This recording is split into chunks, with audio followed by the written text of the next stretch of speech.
All of the slides and supporting documentation from today are downloadable at this address. So it's just tinyurl.com and then that. If you have any trouble accessing this, just email me, bartek@readingdoctor.com.au. Just a very brief bit of info about me. Speech and language pathologist. I've been in private practice at my practice here, Adelaide Speech Pathology Services, since 2001. And I think it's fair to say that I've developed an obsession with understanding how kids learn to read and how to help kids with reading difficulties. And I'd consider myself to be an advocate for kids with reading difficulties. Like young Dylan here, a friend of mine whose permission I have to talk to you about today. This is a screenshot from a documentary I suggest you all watch called Outside the Square. You can download it for free on the internet. Outside the Square, it was put together by a very passionate advocate for kids with reading difficulties who funded this documentary via Kickstarter and interviewed some of the country's leading researchers in this area. I completed my research doctorate in 2012, and my particular bent, my particular area of interest is in understanding the relationship between speech, language, the auditory processing areas of the brain, and literacy. I'm extremely interested in how that works and what can go wrong. And then finally, I'm also the guy who made Reading Doctor, as you heard. What we're going to talk about is this. I'm going to try to convince you that it's absolutely imperative that we as educators, as teachers of English spelling and teachers of English reading, need to be experts in the speech sounds of language. I think that there have been some tremendous positive moves towards evidence-based instruction and towards improving outcomes for our students in this country in terms of adopting, for example, the phonics check. Amazing that SA has done that. And other endeavours to embrace evidence-based teaching and explicit teaching of phonics and so on. However, I'm going to try to convince you that we are not in a position to be able to do this effectively unless we improve our knowledge of the sound structure of language in particular. We're going to start with a very brief history of written English. English, I think you would agree, has an extremely bad reputation as a language that is a bit nuts. And we often tell our kids that that word is spelt that way because English is weird. Has anyone said that to somebody before? Or told a kid to write out a word lots of different ways and to just put a circle around the one that looks best because English is weird and you just have to remember it? My objective is to prevent people from doing that because English is actually far more structured and far more easily able to be understood in terms of its spelling than most people realise. But in order to do that, you need to understand how it got to be where it is. So that's why I'm going to give you a crash course in the history of written English.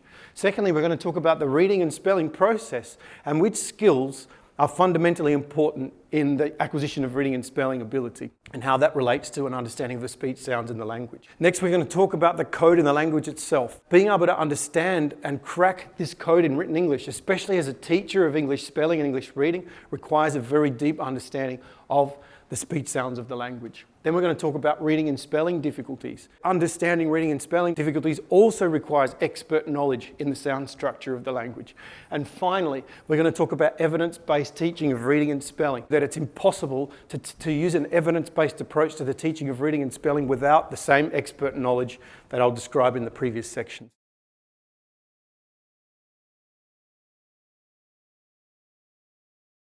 Here is the really brief Reader's Digest version of the history of written English. About 75,000 years ago, humans didn't have any written language whatsoever. The closest we got was with cave paintings where we would just paint something that meant something to us, but there was no narrative, there was no start, middle, end to our capacity to record our thoughts for future people to experience. That didn't happen until about 5,000 years ago, when humans realised that we could draw little pictures of whatever it is that we were representing in terms of its meaning in a sequence, one after the other, to tell a narrative. So this happened first, this happened next. And in order to be able to write this way, in this pictographic way, you had to be a pretty good artist. So there were disadvantages to this system. Very few people could actually write or read it. So they were the first steps, if you like. But around about the same time, there was another revolution. And other very clever people realised that maybe we don't actually need to draw these things at all. Why don't we just use little symbols to represent the meaning? Okay, and Chinese characters are an example of this type of logographic written language, where each character actually represents meaning. It's a symbolic representation of a concept. This was far more flexible than the previous system because you could then talk about things that were abstract, like justice or peace or love or whatever. You didn't have to be able to draw or portray whatever it was that you were talking about. The disadvantage, of course, is that you need to learn a lot of symbols. The average university student studying the Chinese characters needs to learn at least 5,000 characters to even get through their education. So there are some disadvantages of this type of system, which is why about 3,000 years ago, a group of people called the Phoenicians had an epiphany. They thought, hang on a second, there's a lot of regularity in the way that we speak. There's a lot of patterning and consistency. Why don't we just come up with a symbolic system of representing those speech sounds and write those down, because then we can write anything. We can write whatever we can say, and we can read whatever somebody else can say. So that's what they did. So their symbols represented the speech, sounds, and language, and they were the first people to do that. Interestingly, they didn't have any symbols for vowels. They only conveyed the consonants in their writing. So I imagine there was a bit of variation in pronunciation in the Phoenician population. Okay, let's cut to English. Around about 450 AD, and the Anglo-Saxons, who are a group of people who lived in the northern parts of Germany, decided to move up to where England currently is today and kill everybody. As often happened throughout history, everybody was killing each other. The Anglo-Saxon layer of English is responsible for the here and now words. The here and now words, the really concrete words, the simple stuff, you, me, he, she, said, house, grass, me, kill, that kind of thing, okay? Simple words and compound words, because Germans love joining little words together to make longer words. These guys came from Germany, so a lot of our compound words come from the Anglo-Saxon layer. That's layer number one. In 1066, the Normans decided to move up to England and kill everybody. And they came from the area that is now France. France was previously attacked by the Romans. The Romans spoke Latin. So the French language is heavily Latin-based. When the Normans invaded England, they infused in the language a very, very heavy dose of Latin and French influence until about the 1400s, when the printing press was invented, froze the spelling system of the language, by the way, so we are stuck with some of those Anglo-Saxon spellings. The pronunciation of some of those words has changed over time, but the spelling hasn't, so we're stuck with a bunch of irregular words. But English spread like a virus all over the world. The problem was the scholars didn't have enough words to convey the sophisticated ideas of mathematics and science. So they borrowed more words from the traditional languages of sophistication and science, Latin and especially Greek. So this is kind of the third layer of our language. First layer, English, simple words, lots of irregular words. Second layer, Latin-based words because of the Norman conquest, prefixes, suffixes, blah, blah, blah. Next layer, the highest, the most sophisticated words are Greek. They are responsible for a lot of our words that have a PH representing a F sound, like phonology and Phoenicians, incidentally, and CH representing a K sound, like chemistry and school and so on. So those are all Greek-based words. So there you have it, crash course in English history. But what I want you to notice, the bit that's most important, is notice that we haven't been doing this for very long at all.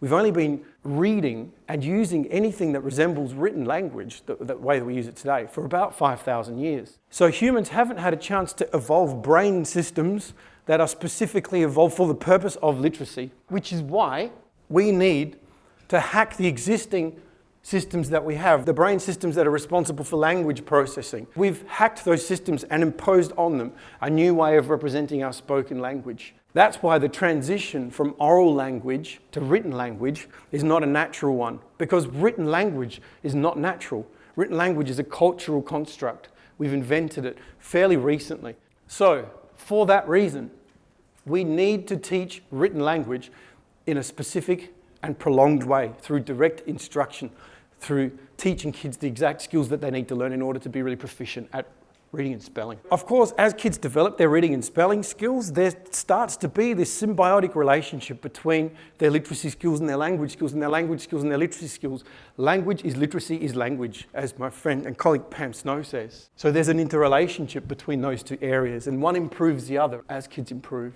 The main point of all of this is that this is the reason that the constructivist approaches that were used in the past to try to teach kids to read and spell are not as effective as the well-intended people who invented them wanted them to be. So those constructivist approaches, I'm of course talking about the whole language type approaches to teaching reading and writing, were very well intentioned. These were educators who wanted to get away from that sort of post-industrial mechanistic way of teaching and to make literacy an enjoyable experience for students. There was nothing wrong with that. Unfortunately, they kind of threw the baby out with the bathwater because they chucked out this idea that the skills should be taught systematically and that it's not natural to learn how to read and spell. So what the research suggests is that we need explicit and direct instruction. However, in order to teach explicitly and directly, in order to understand how to structure the information logically and help kids to really understand how our spelling and reading system works, in order to teach those skills logically and clearly and effectively, you need to have an expert level of knowledge about how our language works, and especially how our spoken language works, because written language is based on spoken language.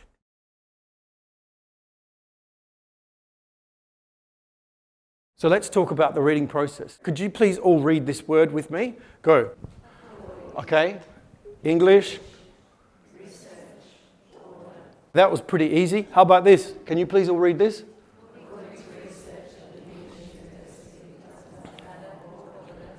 Isn't it curious that we can all read it? I'm sure you've probably seen this in an email before. A few years ago, it went viral. Unfortunately, this very paragraph was used at a conference to dispute the explicit teaching of phonics. So the argument was something like this: if adults can read a word like this with the middle of it all jumbled up, then surely little kids don't need to learn all of that phonics stuff. We just need to learn the words as wholes and so on. Unfortunately, that notion is based on a complete misconception of how the reading acquisition process works. The reason we as adults are able to read a paragraph like this is because, and here is a grossly simplified model of reading a word aloud, just for the sake of making a few points. I have to just say it's much more complex than this, but in a nutshell, we have two different ways of reading words. The first is you see a word that you've seen a lot of times before and you instantly recognize it because it's in your orthographic lexicon, your mental dictionary of words, and you just say it because you just know it really well. If you don't know the word, you can use the bits to work it out by saying the bits. Now, this paragraph here is able to be read by competent adult readers because they've done so much reading before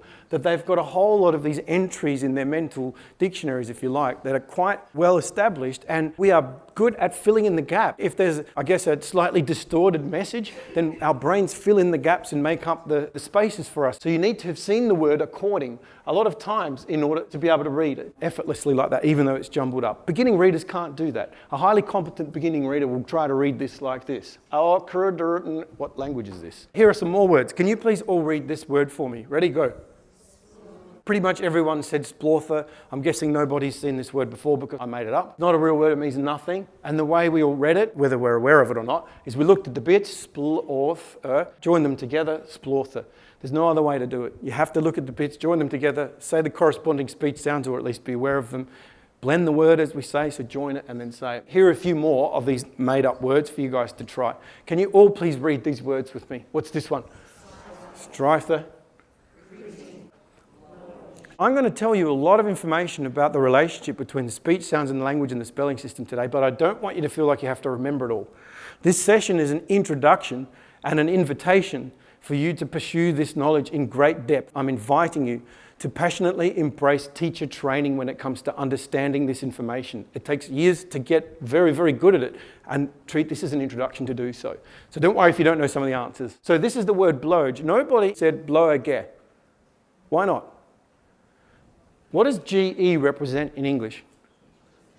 What about in the word get? You all said jerk, but what about in the word get? So there's more to it than that, clearly. Our neural networks have been trained to know that when this is at the end of a word, it represents a jerk sound. Who knows why this word has a GE at the end and not a J? Here's the reason. In English, you can't end a word with the letter J.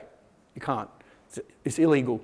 So when you have a jerk phoneme at the end of a word, it has to be a GE or a DGE. This is useful information for students, don't you think? Now, the student might say, okay, but why is it G and not DG? So the reason is this, and unfortunately, you have to teach them what a long vowel is and what a short vowel is. Short vowels, A, E, or R. Long vowels, A, E, I, O, U. So in English, after a long vowel, A, we use GE. That's why page is spelt with GE. That's why cage is spelt with GE. You see how this opens up so much knowledge in terms of spelling without having to rote learn. DGE is used after a short vowel, bridge, for example. B-R-I-D-G-E. That's the reason. Here's another word. Can you all read this, please? How come no one said Kermit?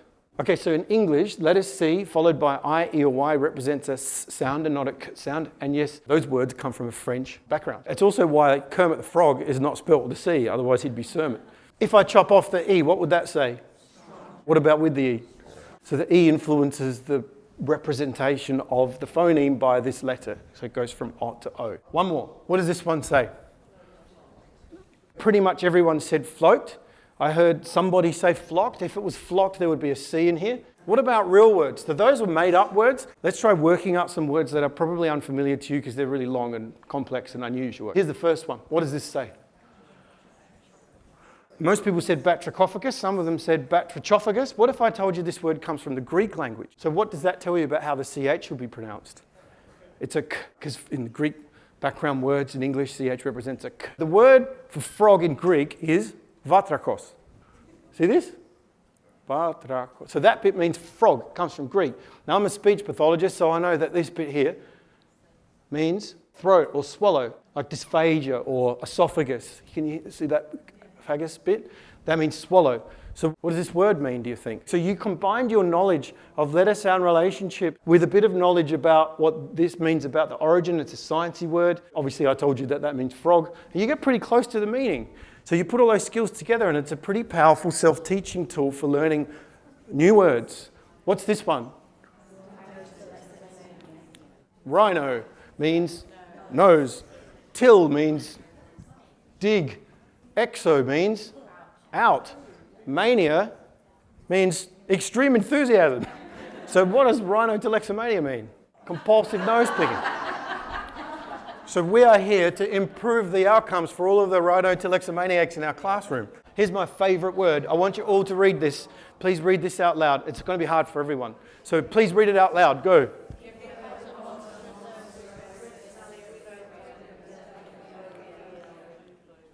Just reflect upon why this is difficult. Okay, class, I'm sorry, but I've got 6,000 more words to get through today, and we've got lunchtime coming up, and there's a lot to get through in the curriculum. Curriculum's very full. So anyway, what was that word I just put up? Why can't you remember it?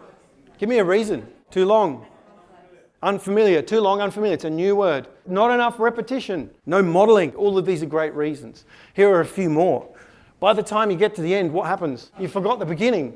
So you're having blending difficulties. Guess what? That's a phonemic awareness skill that almost all kids with reading difficulties, and by reading in this context, I mean difficulty with getting the word off the page, not comprehension. Almost all of them have trouble with this skill, blending. They have trouble with the opposite, chopping words up into sounds for spelling. They have trouble with phonological memory, which means memory for what's just been said. A lot of them have trouble with understanding the relationship between the letters and letter patterns and the sounds they represent. So they may not even be able to go here, pop. They might go here, like that. And so what they're saying is not even close to the word. So there are a lot of reasons for this word being difficult for you. But for students with reading difficulties, it's even harder. And for them, the word spoon might feel like this. And the teacher's moving on and so on. And of course, with a teacher who isn't really in tune with where their class is at ability-wise, all of the students might be experiencing this constantly because the student's reading level is just not at the level that the teacher's pitching at. That happens a lot too. So I want you to remember this word. The other thing I want you to remember is this. Imagine you're in the classroom and you've tried to read this. And by the way, you've seen that for ages. Who can say it? It's too hard. It needs direct instruction. And then imagine you're feeling uncomfortable. That's what the students with reading difficulties feel every day. And then someone next to them goes, hippopotamonstrossisquipedaliophobia. Why is that so hard for you? You must be a bit thick. They don't say that, but that's the message the students get. So I want you to remember this word and what it felt like to have difficulty reading it. It means the fear of long words. I've been emphasizing the importance of this phonological decoding route, which is the route that we use to work out unfamiliar words. And scientists have found that this capacity to decode, to work out words for yourself using relationships between sounds and language and how they're represented by letters is an extremely important skill, and it seems to be related to reading ability. So poor readers tend to be poorer at decoding and encoding. When I say reading, I mean getting the words off the page for now. We'll talk about comprehension later. And vice versa. The better readers, the really sophisticated, fluent readers who can read just about anything, have really intact, fluent automaticity in this skill set. It's much easier for them to work out these words. And what researchers have shown, if you're familiar with Scher's self-teaching hypothesis, something I recommend you read about, what we think is that this process of decoding, what we know I should say, leads to self-teaching. So kids who can decode really well can teach themselves new words without relying on context, without relying on pictures, without relying on a parent, without relying on anything except their own capacity to read the word, and then of course they can map the meaning onto it later on. And notice that this is the complete opposite of the advice that we put in our beginning readers quite a lot of the time in those little notes to the parents to help your kid to read. Encourage them to look at the picture, think about what it's about, think about the context.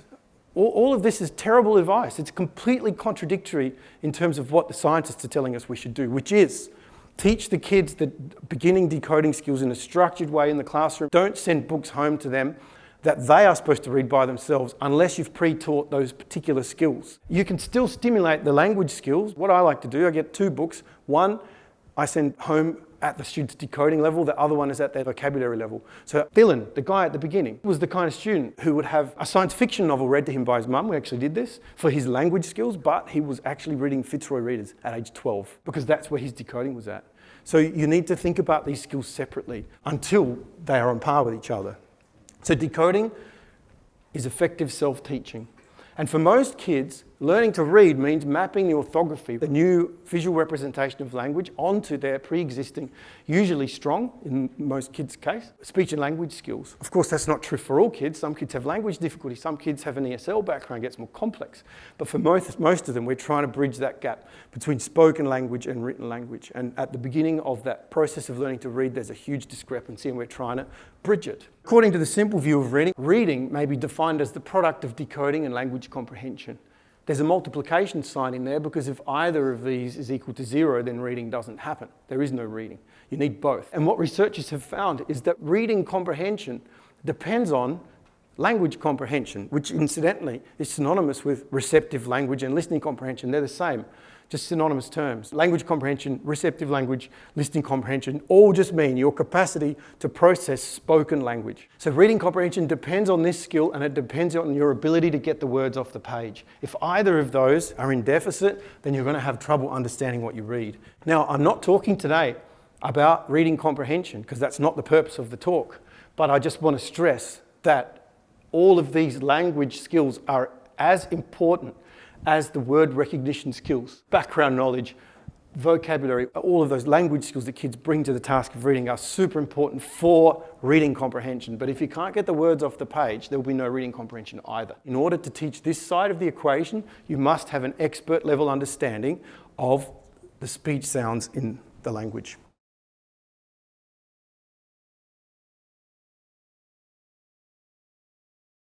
Let's talk about cracking the code in written English. English is an alphabetic language. The written representation of our language is based on the sound. The word that we use is phoneme for the speech sounds in the language. The letter E is the most common letter in the English alphabet. What do you reckon is the most common phoneme in English? Schwa is correct. Schwa is that sound that you hear at the beginning of the word apart, and in the word caterpillar in there, caterpillar. So the schwa, which is written as an upside down E in the International Phonetic Alphabet, is this sound, and it's the most common phoneme in the English language. The most common letters are E, T, and A. And then we have this third level of representation. We call these graphemes. Graphemes are individual letters or groups of letters which represent single phonemes. That's such an important concept. So I highly recommend that you teach your students this concept, this distinction between phonemes and letters and graphemes. The way I like to do it is with a hamburger analogy. You can download this from my website. Go to readingdoctor.com.au. So here's what I say to the students. Phonemes are the sounds in the language. So when you make a p sound, what's your mouth doing? And the students will say, well, my lips are coming together, and then they're kind of releasing the air and stuff. That's called articulatory awareness.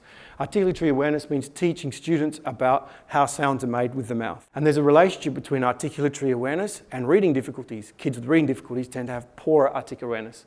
And teaching artic awareness has a positive impact on phonemic awareness, which we'll talk about later, awareness of speech sounds, and that's important for reading. Phonemes are what we can hear, but they're also what your mouth is saying. It's both. Technically speaking, phonemes are the mental representations of the speech sounds of language. they're not actually what you say. What you say are called phones, but don't worry about that for now. Let's just call them phoning. And I give them some practice. So for example, okay, which word is this? I'll say to them, okay, so s, p, u, n, makes. And I actually get my phone out and record these so that they can have a visual representation, which is not letters, to understand what I'm talking about. Once they get this concept, then I talk about letters. So this is literally the first thing I do with any kid who has reading difficulties in my clinic. Then I tell them that letters are distinct from these. Letters are distinct from phonemes because letters are about the way the word looks. They're the little squiggles that we write on the page, and they're the little bits, the visual bits of the word that we're talking about. It's nothing to do with the sounds. So sometimes I'll be in a class and I'll hear a teacher ask a student, for example, so what's the second letter in the word spoon? And the student will say, P, and the teacher will say, excellent, and move on. That's incorrect. It's completely wrong. Students need to understand that there's a distinction between speech sounds and the letters because it makes it easier to talk about why who is difficult to spell. And it makes it easier to describe the word in a meta-linguistic way, a metacognitive way. Talk about how it looks and why it's spelt that way if you can make that distinction. So I teach all my kids the difference. Okay, then we talk about how when we're talking about letters, we use the letter names. S, P, O, O, N. Can you all say cat? What's the last letter? What's the first phoneme? What's the middle phoneme? What's the middle letter? This is the kind of thing I'll do with my students until it's absolutely automatic and they can do it really easily because it sets the scene for later. Then we're ready to talk about graphemes. Graphemes are a linking of these two together, and they involve what we can hear, what we're saying, but also what that part of the word looks like. This is the letter S. It represents the phoneme S, and this part's the grapheme. So it's a combination of the two. So P represents the phoneme P. I prefer not to use says, by the way. I do that sometimes. You know, you say like, what sound does P say or whatever? Because they don't really talk, letters. They represent. So you can teach the concept of represent. I try to do that. I find myself saying says sometimes too because it's easier, but O together in this word represents the phoneme U, and that's the grapheme for U. And finally the N represents the phoneme N. So I hope that's useful. Once again, my objective today is to tell you that we need expert knowledge in this area and that we don't understand it well enough. So everyone, I think, is pretty familiar with letters. The vowel letters are the letters that typically represent vowel phonemes in English. And the consonant letters are the letters that typically represent consonant phonemes in English. We have too many phonemes and not enough letters. We have 26 letters and 44 phonemes about. So our solution is to combine letters together. For example, the CH grapheme represents the ch phoneme. In order to teach reading and spelling effectively in a structured way, you need to be an expert in graphemes. You have to be. The problem is, to understand how graphemes work in English, you also need to understand what vowel phonemes and consonant phonemes are, because they're categorized and behave according to whether they are representing vowel phonemes or consonant phonemes. So welcome to your crash course in English phonology. It's just an invitation to get into it more. There's a lot of information here. What are they? They are speech sounds in spoken language. Technically, the mental representations of speech sounds in spoken language. The outputs, they're called phones, but we'll just call them phonemes. So they're made by blowing air through your vocal passage, and then your articulators and your various cavities in your throat and mouth manipulate the sound to make all of the different sounds that we use in English language. I highly recommend, if you're a teacher of reading and spelling, that you learn IPA symbols. They're the little symbols that you see in the dictionary that tell you how to pronounce a word. The reason I'm suggesting you learn those is because there have been studies that have shown that when adults learn to read and write IPA symbols, their own understanding of the sound of language increases tremendously.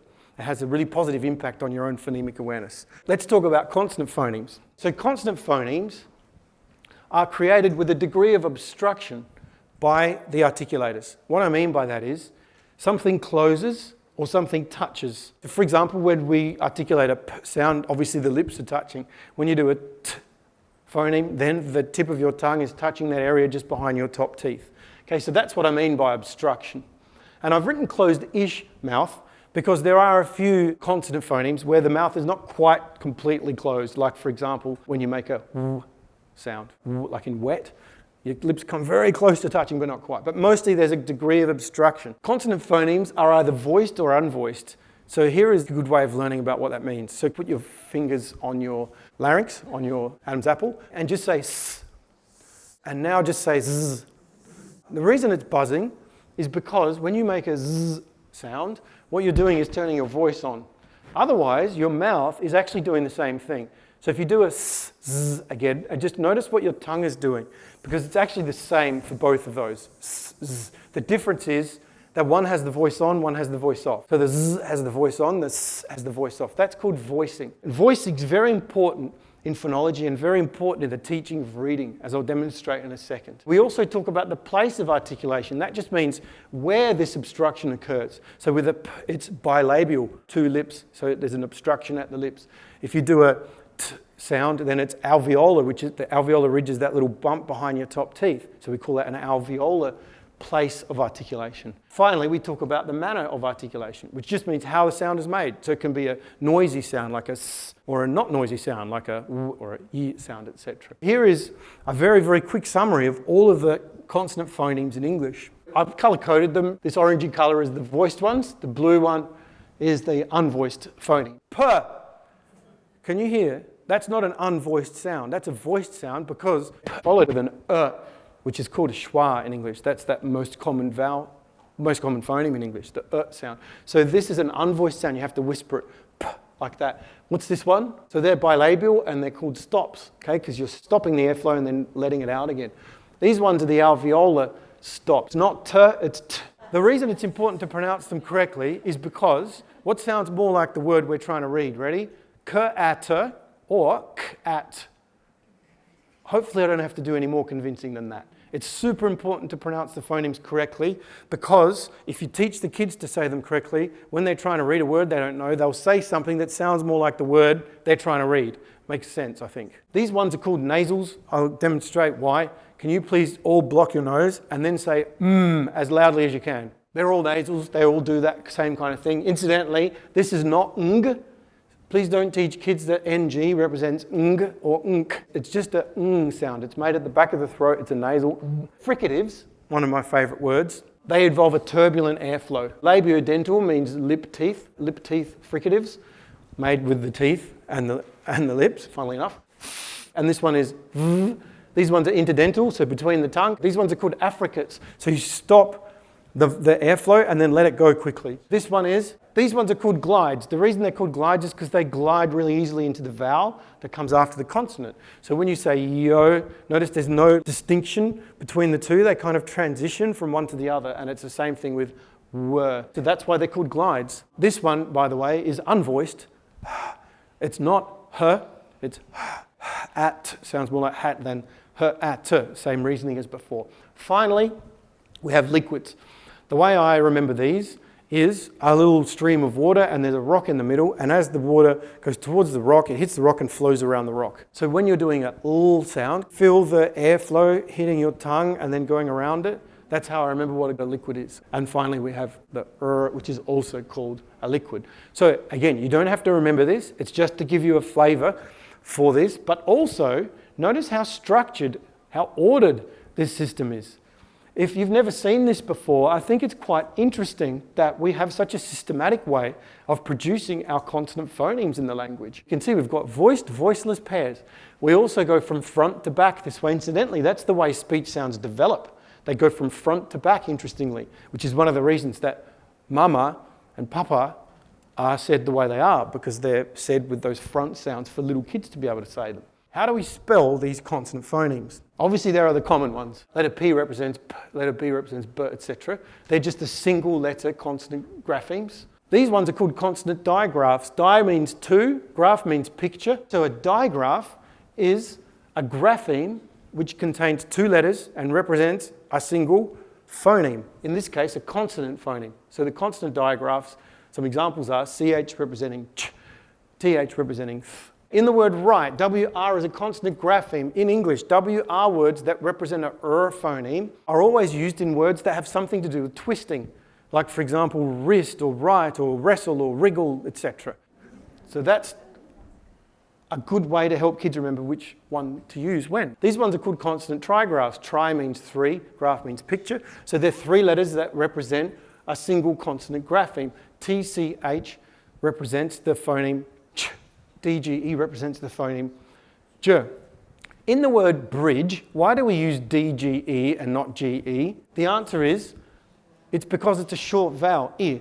And we use DGE to represent a j phoneme at the ends of words after a short vowel, whereas we use GE at the ends of words after a long vowel in English. Here are some examples of some consonant digraphs and trigraphs in English. So we've got TH, one consonant phoneme, but 2 letters, so that's a consonant digraph. TCH, 3 letters, but 1 consonant phoneme. So that is a consonant trigraph. I should point out, I'm giving you guys a lot of information. What I would recommend is if you're thinking, wow, I need to learn more about this, please get a hold of Speech to Print by Louisa Moats. This is a fantastic resource for all schools. Every South Australian school should have this book. And it's a fantastic resource for understanding how English spelling works, and also it's full of exercises for teachers to do. If you type in Louisa Moats, O like in boat, in moats, incidentally, you see I had to clarify which grapheme to use to represent the O phoneme there. We had a few choices. Anyway, she's very famous, so you can find her pretty easily.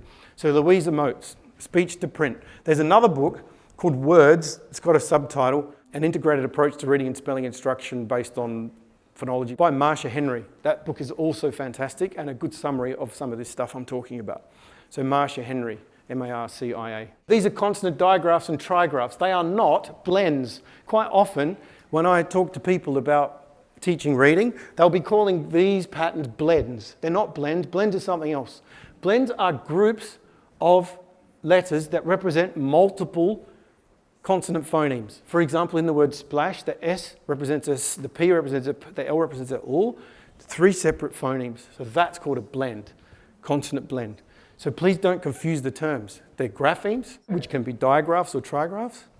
They can be consonant graphemes, they can be vowel graphemes, but blends are something else. These are blends. So to contrast blends with consonant digraphs, I've underlined the consonant blends, and I've highlighted the consonant digraphs and trigraphs in orange there for you.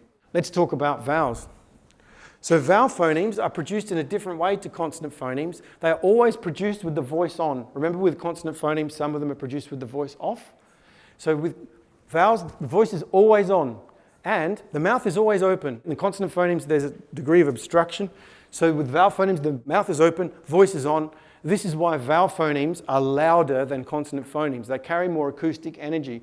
So opera singers are taught to carry the note on the vowels for this reason, because you can create pitch with the mouth open, so you can carry the melody more, which is also very useful to know when you're talking about syllables, because the loudness in syllables, ka, ter, pi, le, occurs because of the vowels in each syllable. Once you make this realization that it's to do with the loudness of the vowels, I think it's incredibly demystifying when it comes to understanding how syllables work. They're just the loud bits in the word, and the loud bits create the rhythm. The loud bits are created by the vowel phonemes because the voice is on and the mouth is open. Vowels can be categorized according to the position of the tongue, whether it's up or down or front or back. They can also be categorized depending on whether the mouth is in one position throughout the vowel sound, or does it change from one position to another, in which case that's called a diphthong. So if you've ever seen this word and wondered what it meant, it's actually a word that describes the underlying phonology, the speech sound, not the fact that the little digraph has 2 letters in it. That's got nothing to do with it. It's to do with the pronunciation of it. And we also categorize them based on length and lip rounding as well. The tongue position in a vowel phoneme may be high or low. So here's a quick contrast. Say pit, pat, over and over, and notice your tongue going up and down in your mouth. Can you feel that? Pit, pat, pit. The it is high, the a is low. Try the same thing again with pit, put, but this time notice the front-back movement. Pit, put, pit, put, pit, put. So if you want to do a tongue workout, you should say pit, pat, put, pit, pat, put, pit, pat, put. And your tongue's like a washing machine in there. We've already talked briefly about this. Vowel phonemes can be short, a, e, or they can be long, a, e, I, o, u. And we can categorize them according to whether there's a fixed tongue position, like in sheep, because e, you can keep that going forever, right? Well, till you run out of breath. E. Whereas with o, you can feel your tongue moving from one position to the next. So that's called a diphthong. We talked briefly about schwas. A schwa is easier to understand once you understand that vowel sounds have a lot to do with tongue position. Schwa is called a neutral vowel because the tongue is in the neutral position, like in a car. It's just in there going, like that. And we find this all over the place in English because it's the way that we make articulation easier for ourselves in multisyllabic words. Ka, ter, caterpillar. Hear that in there?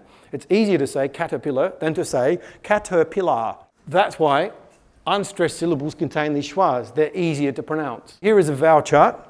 If I move this way, this represents my tongue position. Imagine a dot right in the middle of my tongue, and this represents where my tongue's moving. So you can see in the schwa, when I'm pronouncing the schwa sound, it's right in the middle. That's why it's called a neutral vowel. If I make an e sound, it's at the front of my mouth and up the top. If I make an r sound, it's at the back of my mouth and down the bottom, and so on. You can also see the transitions here. Those transitions are the diphthongs. So oi, and this one's I, and this one is ow. So that's vowel phonemes in a nutshell. Syllables are much easier to understand once you get this idea. So here, mus. You hear the rhythm because of the vowel phonemes. How do we spell these vowel phonemes? Here's your crash course in spelling vowel phonemes in English. Obviously, we've got the short ones. Everyone knows these. But we've also got long vowels, which are often influenced by a letter E. You might be wondering why emu has a long vowel in it. Sorry, but you're going to have to learn about syllable types. This is because of what we call an open syllable. Look up those books if you want to understand that. There are also vowel teams in English. So 2 or more letters which represent a single vowel phoneme. Interestingly, there are even some vowel teams that have more consonants than vowels in them. Like IGH has a G and an H in it. I is the only vowel, but it represents a vowel phoneme. I. How do you know it's a vowel phoneme? I. The mouth is open, the voice is on. They're your 2 criteria. Is the mouth open? Tick. Is the voice on? Tick. It's a vowel phoneme. E is a vowel monophthong. O is a vowel diphthong, but they're represented by teams of letters that are called vowel teams. Probably the most confusing category are the R-controlled vowels. So these are just patterns in our spelling system that represent a vowel phoneme, in this case in this case R, which contain a letter R. That's it. Incidentally, the reason they're called R-controlled is because that term was invented by American phonics people, and the Americans don't pronounce these words the same way that we do. They say and they say here, and R and IR, and they say Bartek instead of Bartek. So they pronounce the R. That's why they call them R-controlled, because they think of it as the R having an influence on the vowel beforehand. We don't have to worry about that. For us, it's simpler. It's just a pattern of letters that represents a vowel phoneme with a letter R in it. Here are some of these patterns I've been talking about, just to show you the difference. So short vowels, O, A. Long vowels, I, A. Okay, vowel teams, ow like in around, that represents a diphthong. O like in blow, diphthong again. E like in keyboard, this one is a monophthong, and these ones are R-controlled vowels. Once again, highly recommend you look up those references if you want to become a master at this stuff. What I'd like to point out is that once you start thinking about the way the spelling system works this way, all sorts of information opens up to you that you weren't aware of before. For example, these are spelling errors. They're real spelling errors from students from our practice. And I can tell by looking at these a whole lot about how much the student does or doesn't understand about the spelling system in English. For example, this student, I can tell, needs lots of work on phonemic awareness at the CVC level. They haven't encoded a final consonant at all in what they've written down. Okay, so it's likely they need CVC final consonant blending work. Plus, they've written a letter E instead of a letter I. I'm guessing that's because they're a total beginner or a severely delayed reader, or speller in this case. And the closest thing they have to an I, to being able to represent an I, is a letter E, because they've learnt the letter name, E. And that's it. So that's all they have access to. Let's talk about this word for a minute, chopped. Remember I was asking you guys about the word floked and why ED is pronounced in that word. So this is a very similar example actually. Let's say I'm a Year 4 student and I say to you, my teacher, who knows everything about English by the way, from their perspective, right? You're one of those adults who just understands this whole confusing thing that I'm having trouble with. And I say to you, okay, so why is this wrong? Chopped. I can hear it there. Why is it an ED? So I'm going to tell you the answer. The key to understanding the past tense in English and its pronunciation is simply to look at the base word, look at the final phoneme. In this case, it's p. Is that voiced or unvoiced? Unvoiced. So in English, when you have a past tense at the end of a word, ed, a regular past tense, the voicing of the previous phoneme determines how the ed is pronounced. So this one's unvoiced, p, which means we'll pronounce ed as t, because t is unvoiced also. If this one was voiced, like for example in the word filmed, can you hear the m is the last phoneme in the base, the word film? Then the ed is pronounced d. D is voiced. So m is voiced, d is voiced. So filmed, the ed is pronounced d because the m is voiced. There's an exception. The exception is if the base word ends in t or d, then you say ud, schwa. So now you know what a schwa is. And then d. So for example, jade, jade, ud. It's too hard to go jade, d. So we stick a schwa in there to make it easier to say. It never represents ed in a past tense word. It's always ud, d, or t, and now you know why. But can you see, I couldn't have explained that to you unless I explained voicing to you. It required your knowledge of the speech sounds in the language in order for you to understand this spelling rule. And obviously it's the same thing for your students. English is primarily composed of regular words that are made up with these common graphemes that we've been talking about. Common graphemes means they're often found in other words, other than this word. They're consistent, and about 80% of our words work like this, which is great. Okay, we know that regular words are learnt through a combination of phonological and visual skills. We need to form that connection between the graphemes and the phonemes. Okay, and the reason that's important is so kids can decode words. However, English also has about 20% of words that are irregular. A lot of these come from that Anglo-Saxon layer. A lot of them have really interesting histories. They're inconsistent though, and we keep filling our beginning reader books with these words because there's this misconception that because the meaning is simple, they must be simple words. These words are the most difficult words to spell in English. Words like would and here and there, as in that's their car. These are irregularly spelled words, and yet instead of decodable readers, we're giving them these readers that are full of words that are really hard to read. What we should be doing is using decodable readers with simple, regular words and a very small number of these high-frequency, irregularly spelled words until the kids get better at their self-teaching. So you shouldn't be giving kids anything to read at home that you haven't explicitly taught in the classroom. And if you're worried about decodable readers affecting kids' language skills, firstly, if they learn to read, their language skills will be highly advantaged by their ability to read. Secondly, send a second book home at the kid's vocabulary level for the parent to read to the student, and then you don't have any problem. A lot of our irregular words also come from other languages like yacht, which comes from the Dutch language. Probably the main point to take away from this about irregular words is that research suggests that irregular word knowledge is related to reading experience. If kids don't get lots of practice reading, then they tend not to be good at recognizing irregular words because they don't encounter them as often. Obviously, I've focused a lot on the graphemes and on the phonemes today. There's more to English than this. I'm not going to focus on this today, but just saying that obviously there's more to it. English is also morphemic. And once you have this knowledge of morphemes, the basic units of meaning in spelling, and combine that with your knowledge of graphemes and the spelling system, then you have a really powerful toolbox for self-teaching and for spelling, not just reading, but for spelling. So you take the word right, which is a root. Okay, add re means to do again. Ing means you're doing it now. You drop the e because when a base ends in an e and you add a suffix with a vowel, then you drop the e and now you know how to spell rewriting. There's school. It's a Greek-based word because it's a Greek origin word because ch represents a k. Pre means before, means an agent, somebody who does something. So now you can spell preschooler. In addition, as you get better and better at these skills, you create this little toolbox of self-teaching where you're using your graphemic knowledge and your phonological knowledge and your knowledge of these little patterns to teach yourself new words, even if you haven't seen them before or if you don't know what they mean.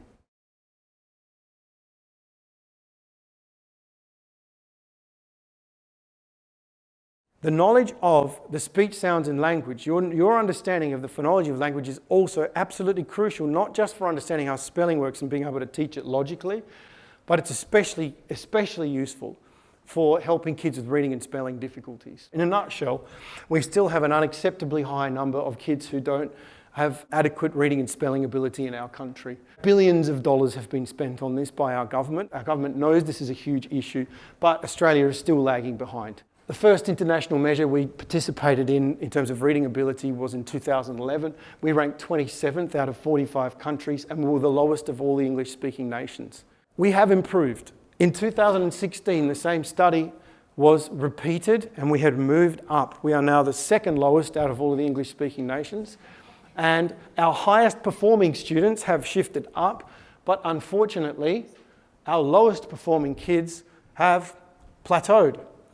They've remained stagnant and we still have 1 in 5 Year 4 students below the national minimum proficiency level. That's, I reckon, pretty sobering. There are some brilliant things happening, brilliant things in SA, phonics check, People are talking about the right skill sets, but we still have a long way to go. And I'm trying to argue, and it's supported by research, that one of the problems is that we don't have enough teacher knowledge in this area. And I would recommend you as leaders to implement training programs in your schools, because we need to help these guys. In a nutshell, severe reading difficulties, the lowest end of the bell curve of reading ability when a student has adequate opportunity to learn, is more often than not caused by poor visual word recognition skills. And these kids have a specific difficulty in their capacity to understand the sound structure of language. The reason they have difficulties is not because of a visual processing difficulty. So tinted lenses are not going to help these guys. What's going to help is really intense, systematic instruction in the structure of language and how to decode it by an expert teacher who really knows their stuff. That's what's going to help. That's what all the researchers are saying. These kids struggle with phonological awareness, especially phonemic awareness, understanding of how the sounds work in language, and they have trouble linking that to graphemic knowledge and decoding and self-teaching. They have other difficulties too, but we must be absolutely expert in our knowledge and structure of the speech sounds of language in order to teach these kids who have particular difficulties with the phonological properties of language. Kids with dyslexia, I should just highlight, also have other issues like phonological memory, and they have verbal processing speed issues and so on, but almost all of them have trouble with phonemic awareness, and almost all of them have trouble with decoding and the skills required for decoding. So in contrast, I should point out, reading difficulties are not all about visual word recognition. Some kids have reading problems because they can't understand what they read, and they're different to people who have specific difficulties in learning how to decode. Okay, these guys have, according to research, poor underlying listening comprehension skills, poor underlying language processing skills, even if their capacity to read the language, to actually get the words off the page, is strong. And of course, the way you help these kids differs depending on the nature of their difficulty. And this final type of reading difficulty, I'm sure you'd agree, is absolutely unacceptable. This is not my term. This is from the researchers. So instructional casualties are kids who have never really had effective instruction before. And so they failed to read because they've never been taught. And I'd like to say that a lot of our kids with reading difficulties are instructional casualties in addition to having underlying reading problems related to phonological processing and so on, because they never actually get evidence-based intervention.